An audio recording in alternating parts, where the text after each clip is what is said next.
ఈరోజు నేను చేసిన వంట అండి దొండకాయ ఉల్లికారం కూర. ఈ దొండకాయల్ని వంకాయలాగా పక్షాల్లాగా తరిగేసుకుని కుక్కర్లో 3 విజిల్స్ వచ్చేదాకా ఉడకబెట్టుకోవాలండి. తర్వాత మినపప్పు, శనగపప్పు, ఆవాలు, జీలకర్ర, కారాన్ని తగిన ఎండుమిర్చి పోపు వేయించేసుకుని, పోపు చల్లారాక ఒక నీరుల్లిపాయ పెద్దది కట్ చేసుకుని ఇవన్నీ మిక్సీ చేసేసుకోవాలి. కుక్కర్ విజిల్ వచ్చిన తర్వాత ప్యాన్లో ఆయిల్ వేసుకుని ఈ మిక్సీ చేసుకున్న ఉల్లి ముద్ద ఒక్క నిమిషం వేగాక ఈ దొండకాయలు వేసేసి ఉప్పు వేసి పైనుంచి కిందకి కలిపేసుకోవాలి. కూర చాలా బాగుంటుందండి, ఈజీ కూడా. ఇదేమో పండు మిరపళ్ళ పచ్చడి అండి, మా వారు తెచ్చారు అది. ఇదేమో తోటకూర పులుసు.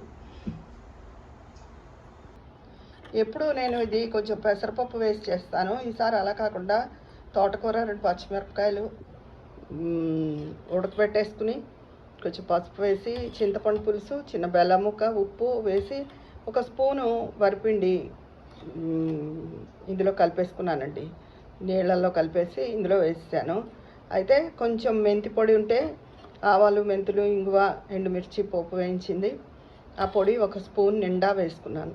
ఇదండి ఈరోజు నా వంట తోటకూర పులుసు, బయట కొన్న పండు మిరపళ్ళ పచ్చడి, దొండకాయ ఉల్లి కారం పెట్టి కూర.